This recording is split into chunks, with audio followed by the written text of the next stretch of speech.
Thank you for tuning in to LeadDeveloper.com, where we simplify complex property development feasibilities, investment analysis, and everything real estate. Whether you're a seasoned pro or just starting out, our Google Sheets-based feasibility suite streamlines the toughest aspects of real estate. Lead Developer Feasibility Suite is trusted by thousands in over 17 countries. Our tools cover everything from quick assessments to detailed cash flow projections and more. Sign up today at LeadDeveloper.com for unlimited free access to our expanding library of real estate tools. No credit card needed. Plus, get full support through Edge with step-by-step guidance, exclusive courses, and resources designed for your success. Turn numbers into narratives that win over investors and lenders. Join Lead Developer now. All right, let's dive into something pretty interesting today. Single-family home development. Oh, yeah. We've got this great blog post to guide us. It's called Learn Property Development Developing Single-Family Homes. Okay. And wow, there's a lot to unpack here. Yeah. By the end of this deep dive, you'll have a much better grasp on what it takes to develop these homes and maybe even consider if it's something you want to try yourself. You know, what always gets me is it's more than just building a house. Right. It's understanding the market, the people, the whole community. Absolutely. We'll be looking at all of that. Yeah. So this blog post jumps right in with speculative building. Basically building without a buyer lined up already. Right. Seems a bit risky, no? It is. Definitely. That's why it's called speculative. You're kind of betting on demand being there. I see. A lot of new developers do this, either building new or fixing up older homes. Like a bigger version of house flipping. Exactly. The post lists 6 benefits of this approach. One that caught my eye is favorable tax laws. Can you expand on that a bit? What makes the taxes so good? Sure. A lot of governments want to encourage development, so give tax breaks. You might be able to write off materials, labor, even the interest on your construction loan. So it cuts down your tax bill, making the project more profitable. Exactly. So lower initial investment, potential tax advantages. Are we looking at easy money here? Now, hold on. Not so fast. Okay. Those are definitely perks, but spec building has its risks too. Right. The post really stresses looking at the competition. Makes sense. If there's already a ton of similar houses, it'll be tough to sell or rent yours at a good price. Right. You don't want to be stuck with an empty property. Exactly. And there's this idea of land use efficiency that the blog post mentions. Right. Can you explain that? Why is it a concern with single-family homes? It's about getting the most out of the land we have. I see. Big houses, especially if there are a lot of them, might not be the best use of space. Especially in places where the population is growing and land is limited. Right. Some people say we should build more townhouses or apartments. To get more people in the same area. Exactly. It's a balancing act, for sure. Developers have a lot to think about. They do. Now, the blog post also talks about why single-family homes are always in demand. Yeah. They point to population growth and the fact that people just like owning their own place. Seems pretty basic, but I feel like there's more to it, isn't there? Oh, definitely. There's a deeper layer there. Okay. Owning a home, it's more than just having a roof. It's about stability, security, Right. even a sense of accomplishment. And for many, it's a way to build wealth.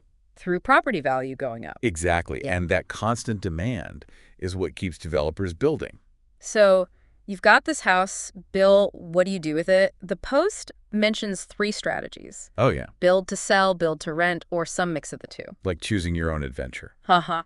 Build to sell is the classic. You make a profit when you sell. Build to rent is getting popular because more people are renting these days. And the hybrid approach gives you options. Flexibility, different income streams, yeah. So how do you pick the best strategy? I imagine it's not a random choice. Not at all. The post is big on doing a feasibility study. Okay. You look at the market, your finances, how much risk you're willing to take. So data-driven decisions based on your goals? Exactly. There's this term they use, financial gearing. Sounds complicated. It's about the balance between your own money and borrowed money for the project. Like a seesaw. Yeah, too much debt and you're vulnerable if the market changes. But too much of your own money, you might not make as much profit. You got it. Finding that sweet spot is key. Definitely. Now, one thing that really stuck out to me in the post is the different types of buyers and renters. Oh, yeah. It's not just building any house, it's understanding who you're building it for.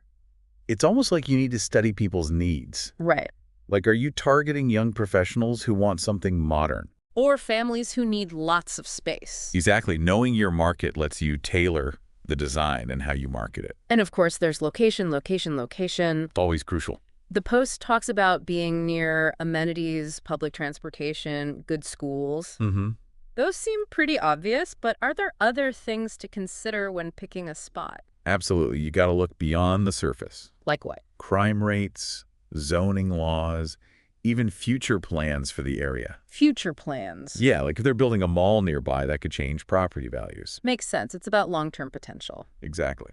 The post's section on site analysis is pretty eye-opening. They mention risks like flooding, soil problems, even being too close to industrial zones. Yeah. Are these common issues for developers? They can be, and ignoring them can be really expensive. Yeah, I bet. That's why doing your homework is so important. Before you even start building. Exactly. Talk to local officials, get a good survey, maybe even an environmental assessment. Better safe than sorry. Absolutely. This all points to the need for research, which leads us to market analysis. The post stresses understanding the market, even for small projects. Yeah. Why is that so important? You don't want to spend months building a great house that nobody wants. Or that's overpriced. Exactly. Market analysis helps you avoid those mistakes. How so? You look at recent sales data, rental rates, how values have changed over time. So you can make good decisions about pricing and your potential profit. Exactly. It's clear this is a complex process, lots of moving parts. It is.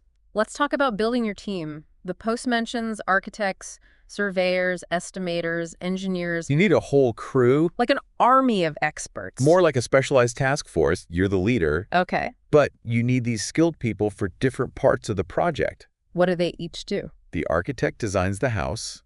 The surveyor makes sure your boundaries are accurate. Okay. Estimators keep you on budget. And engineers make sure the structure is sound. That's a lot of expertise to coordinate. It is. How do you decide who to hire and what to handle yourself? You need to be honest about what you're good at. And where you need help. Exactly. Do you have the time and skills for certain things? Or is it better to bring in a pro? It's about knowing your strengths and limitations. You got it. Yeah. It's about knowing when to call in the experts. Makes sense, makes sense. You don't have to do everything yourself. Right. Now let's talk about something that can really make or break a project. Budgeting. Oh, budgeting, yeah. The blog post emphasizes the need for a really detailed budget, to avoid overspending. Right. I think we all try to do that, even if we're not building houses, right? Absolutely. It's crucial. So when we're talking about a budget for a project like this, what are we really looking at? Well, it goes beyond just, listing the costs of materials and labor. Okay. It's about anticipating the unexpected, the things that might pop up during construction. Right, because things happen. They do. Construction costs can change. You might run into problems that need extra work. Yeah. Even small delays can end up costing you more. So how do you create a budget that accounts for all that uncertainty? You don't need a crystal ball, but you do need to be realistic. Okay. A good budget has what we call contingencies, extra money set aside just in case. Like a safety net.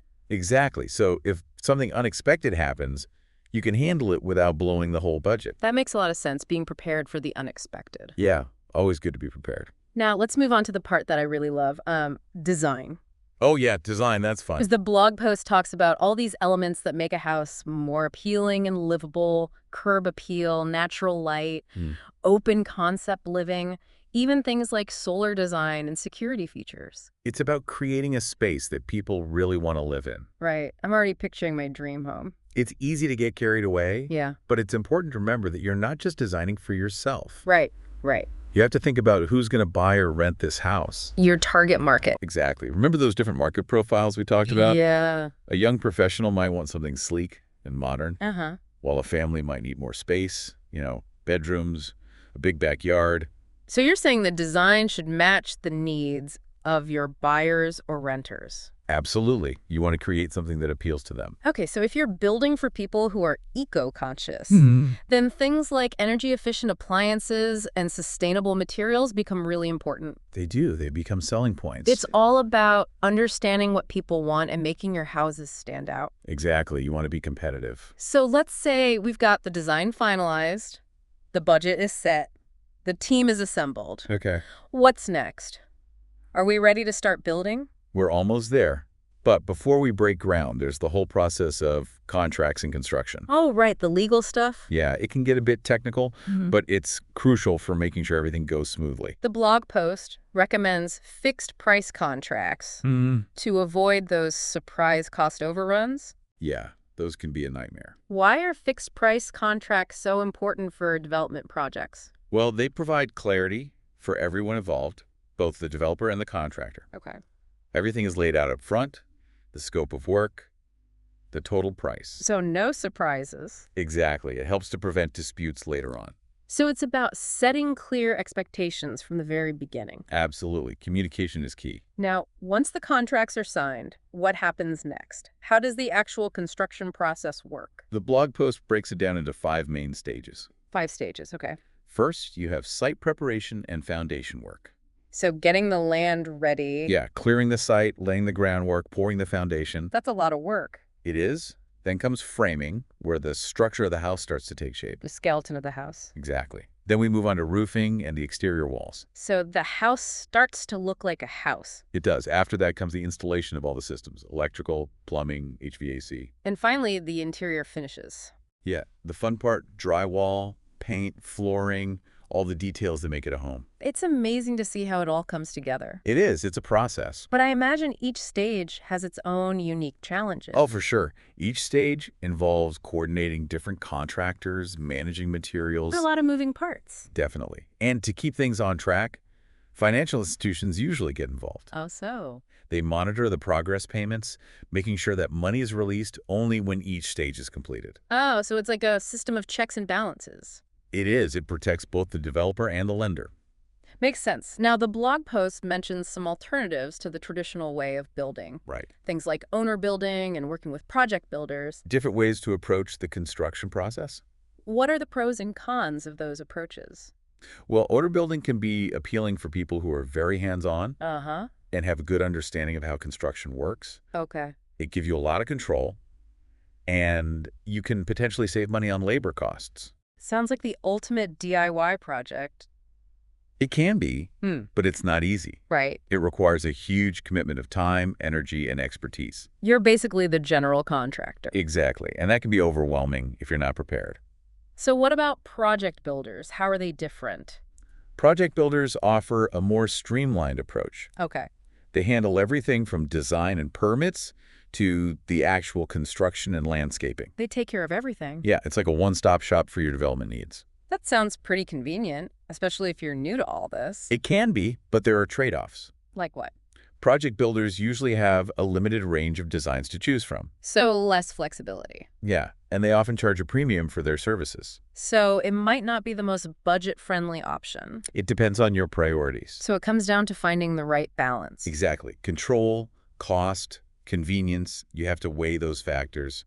All right, we've got a house built now. We do. Time to find some people to live in it, right? What about marketing? That's the next step. You've put all this work into building these beautiful homes. Yeah. Now you need to get the word out and find the right buyers or renters. The blog post mentions 2 main options, doing it yourself or hiring a real estate agent. Right. 2 different approaches. What are the key things to consider for each option? Well, DIY marketing can save you money, but it takes time and effort. Okay. You need to create those listings, take good photos, manage online platforms, maybe even host open houses. Sounds like a lot of work. It can be, especially if you're already busy with the development side of things. But on the plus side, you have complete control. That's true. If you're comfortable with marketing and have the time, it can be a good option. So what about real estate agents? What are the benefits of working with them? They bring a lot of experience and expertise to the table. Right, they know the market. They do. They have established networks, access to marketing tools, and they understand the local market really well. I see. They can also handle things like negotiations and paperwork, which can save you a lot of time. So they take care of a lot of the details. They can, but it's important to choose the right agent for your needs. How do you do that? Look for someone who specializes in the types of properties you're selling or renting, Okay. and make sure they have a good track record of success. The blog post also mentions being careful about contracts and commissions with agents. Right. Always read the fine print. So it's all about clear communication and making sure you're both on the same page. Absolutely. You want an agent who understands your goals and can represent you effectively. Yeah, finding that right agent can make all the difference. It really can. Now, before we wrap up, I want to circle back to something the blog post mentioned briefly. Right. Alternatives to that traditional build-to-sell model. Right. We've already discussed build-to-rent, but there's also owner building and working with project builders. Different ways to get the job done. What are the main differences between these approaches? It's kind of like choosing how much you want to be involved. With owner building, you're basically the general contractor. Wow, so you're in charge of everything. Pretty much. You hire the subcontractors, manage the budget, keep things on schedule. That sounds intense. It can be. It's good for people who are really hands-on and know a lot about construction. But it also sounds like it takes a lot of time and energy. Oh, definitely. You need the expertise, too. So not for everyone. No, it's a big commitment. What about project builders then? How do they work? Project builders are more like a one-stop shop. Okay. They handle everything, the design, the permits, the construction, even the landscaping. So you don't have to worry about any of that. It's a lot less hands-on for the developer. That sounds appealing, especially if you're new to development. It can be, but it often costs more. And you might have fewer choices when it comes to the design. That's true. You might have to compromise a bit. So each approach has its pros and cons. Definitely. It's about finding the right fit for you. How do you figure out which path to take? Be honest with yourself about what you can handle. Your skills, your time, all of that. Exactly. Are you comfortable managing a whole construction project? Or are you better off letting someone else take the reins? It's about knowing your strengths and weaknesses. And your risk tolerance. This whole deep dive has been amazing. It's been fun. We've covered so much, from the very basics to the final marketing push. Yeah, it's a lot to take in. It's clear that developing single-family homes is complex, but it can also be really rewarding. It is. It's challenging, but also fulfilling. It's not just about making money. It's about creating something that people will love. Homes, communities, it's more than just bricks and mortar. Now, before we sign off, I want to leave our listeners with something to think about. Okay. What role do you think single-family homes play in shaping our communities and the housing market as a whole? That's a big question. It is, but it's worth considering. As developers, our choices have a big impact. Not just on individual families, but on the entire community. It's about being mindful of that impact. Creating homes that are sustainable, affordable, and contribute to a better future. That's what it's all about. That's a great way to wrap things up. Thanks so much for joining us on this deep dive into single-family home development. It's been a pleasure. We hope you've learned a lot and that you're inspired to keep exploring this fascinating field. Keep learning, keep asking questions. And who knows, maybe one day we'll be featuring your single-family home development project on a future episode. That'd be great. Until then, keep diving deep.